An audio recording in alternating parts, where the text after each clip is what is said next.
Em nome do Pai, do Filho e do Espírito Santo. Amém. Nós os adoramos e vos bendizemos, porque pela vossa santa cruz remistes o mundo. Dileto e amado ouvinte, Deus abençoe você, sua família e sua semana. Hoje, domingo, dia do Senhor, nós vamos escutar a parábola do filho pródigo hoje. Nós estamos celebrando o 5º domingo da Quaresma, chamado Domingo Letare, o domingo da alegria, pois a Quaresma está caminhando para o seu fim e para a sua finalidade, celebrar o mistério pascal. Que a Santa Missa de hoje seja um alento e uma força para você, e agora começa a fazer seus primeiros movimentos do dia e se preparando para ir até a sua comunidade, a sua paróquia, celebrar a Santa Missa. É o ato de louvor mais expressivo da nossa fé cristã, a celebração do santo sacrifício da missa. Nós, católicos, devemos criar cada vez mais um afeto profundo pela celebração do santo sacrifício da missa. E a gente vai com aquele coração aberto para fazer uma adoração, um momento de silêncio antes da Santa Missa, para acolhermos não só a palavra de Deus que é anunciada, mas também o conteúdo das orações eucológicas da missa de hoje. Todos os oremos, bem como o prefácio da oração eucarística, que são preciosidades que não podemos deixar passar em branco na nossa vida. Santo Tomás de Aquino nos apresenta para este domingo o tema Cristo com sua paixão abriu a porta do céu. Ele começa citando Hebreus 10:19. Portanto, irmãos, tenha confiança de entrar no santuário pelo sangue de Cristo. O fechamento de uma porta é um obstáculo que impede a entrada das pessoas.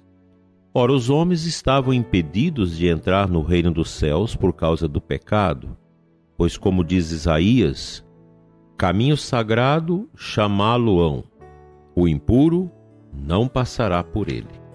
E há dois pecados que impedem a entrada do reino dos céus. Um é o pecado de nosso primeiro pai, pecado comum a toda a natureza humana e que fechava ao homem a entrada no reino celeste. Por isso se lê no livro do Gênesis, que depois do pecado do primeiro homem, Deus postou os querubins com uma espada de fogo e versátil para guardar o caminho da árvore da vida. O outro é o pecado especial de cada pessoa, cometido pelo ato pessoal de cada homem. Pela paixão de Cristo, somos libertados não só do pecado comum a toda a natureza humana, em relação à culpa e em relação à dívida da pena, uma vez que Ele pagou por nós o preço, mas também dos pecados próprios de cada um dos que participam da paixão pela fé, pelo amor e pelos sacramentos da fé. Consequentemente, pela paixão de Cristo, foi-nos aberta a porta do reino celeste. E é precisamente isso que nos diz a carta aos Hebreus 9:11. Cristo, sumo sacerdote dos bens vindouros, por seu próprio sangue, entrou uma vez para sempre no santuário e obteve uma libertação definitiva. É o que dá a entender o livro dos Números, quando diz que o homicida ali permanecerá, ou seja, na cidade de refúgio, até a morte do sumo sacerdote consagrado com óleo santo. Números 35:25. Depois da morte deste, voltará para casa. Deve-se dizer que os patriarcas, ao realizarem obras de justiça, mereceram entrar no reino celeste pela fé na paixão de Cristo. Segundo o que diz a carta aos Hebreus 11:33, graças à fé, conquistaram reinos, praticaram a justiça. Por ela, cada um deles ficava limpo do pecado, quanto condiz com a purificação da própria pessoa. Contudo, a fé ou a justiça de nenhum deles era suficiente para remover o impedimento proveniente da dívida de todas as criaturas humanas. Impedimento que foi removido pelo preço do sangue de Cristo. Por isso, antes da paixão de Cristo, ninguém poderá entrar no reino celeste, ou seja, conseguir a eterna bem-aventurança que consiste no pleno gozo de Deus.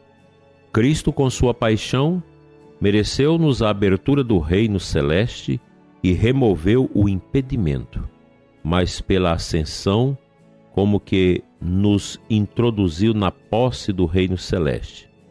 Por isso se diz que já subiu diante deles aquele que abre o caminho. Miqueias 2:13. Nós sabemos que pela culpa do pecado original, o homem foi expulso do paraíso e a porta do paraíso foi fechada. Daí que a nossa perambulância pela terra é uma busca frenética e constante pela porta do paraíso, o caminho que nos leva de volta ao paraíso. Nós fomos expulsos do paraíso por causa do pecado. E Cristo avoca para si esta compreensão de que Ele é o caminho. Eu sou o caminho, a verdade e a vida.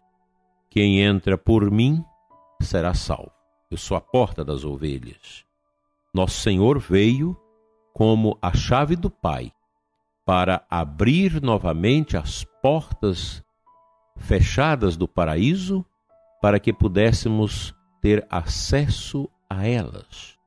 Veja a beleza desta tipologia do Antigo Testamento com o Novo Testamento. Cristo como porta, Cristo como caminho. Não é à toa que a igreja, no começo, lá nos Atos dos Apóstolos, ela é chamada de o caminho. Muitas vezes nós encontramos as passagens que diz: fulano estava no caminho. Esse caminho é a igreja. A igreja é o próprio Cristo, seu mistério. Portanto, nós temos o caminho de volta à comunhão com Deus, e esse caminho é Cristo. Ele permitiu que nós pudéssemos voltar à comunhão com Deus. Daí, meu dileto ouvinte, nunca ser pouco falar do sacrifício de Cristo, que se renova nos nossos altares e que você hoje vai assistir, vai participar com muita piedade, com muito amor. Você já sai de casa orando para que a Santa Missa de hoje na sua comunidade seja realmente um momento bonito. Vai orando pelo sacerdote que vai presidir a celebração, pelo povo, as pessoas que vão participar, os que vão ajudar, para que seja realmente um momento de restauração, de renovação da fé. Vamos agora à palavra de Deus.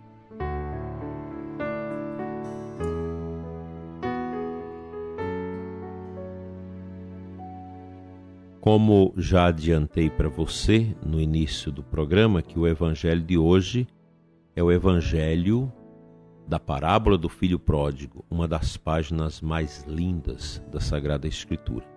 Eu quero compartilhar com você apenas o versículo 18 do capítulo 15 de Lucas.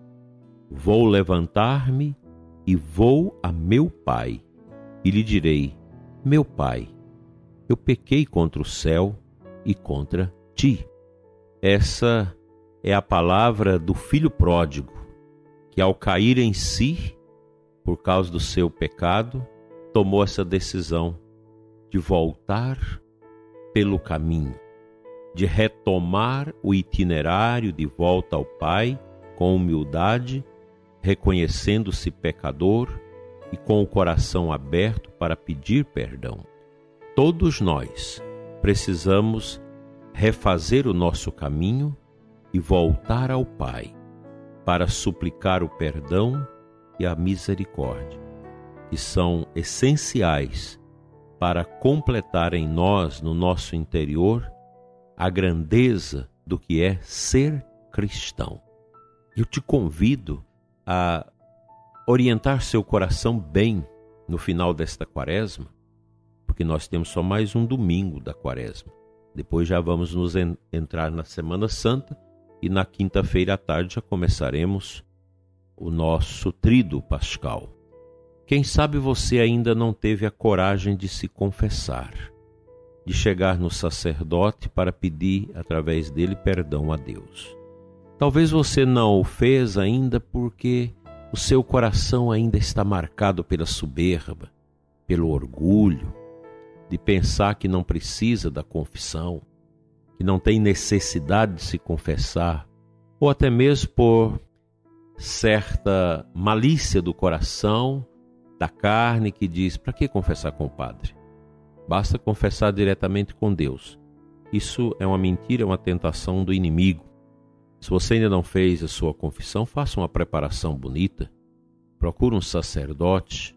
Se você tem dificuldade de confessar com o pároco da sua paróquia, talvez o padre é muito amigo, você vê coisas bobagens no coração, porque qualquer padre está preparado para atender as confissões e nunca revelar os segredos, nem guardar qualquer estigma contra o pecador.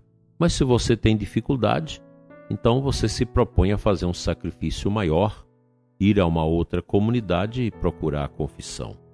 Que Deus te ajude a ter essa atitude do filho pródigo, de voltar ao Pai enquanto é tempo.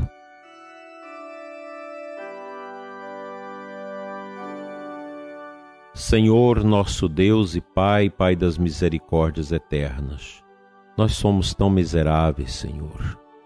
Nós somos tão pequenos, tão soberbos, tão orgulhosos, que não aceitamos a confissão.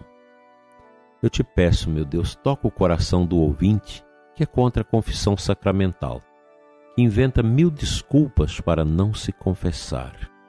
Toca, Senhor, esse coração com um sopro do Teu Espírito, para que o hálito da vida volte a habitar esta alma que não se confessa, que não acha necessário pedir perdão a Ti, Senhor.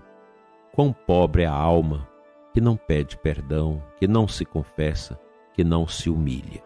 Fica, Senhor, conosco, ensina-nos o dom do arrependimento, para que nenhum mal neste mundo possa servir de estorvo à nossa santidade ou de pinguela para atravessarmos para o lado da condenação.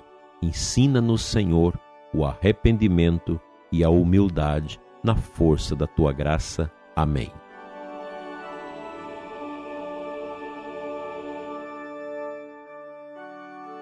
Pela intercessão da Virgem Maria, Mãe da Divina Misericórdia, seja abençoado o seu coração e de sua família. Em nome do Pai, do Filho e do Espírito Santo. Amém. Até amanhã, se Deus assim nos permitir.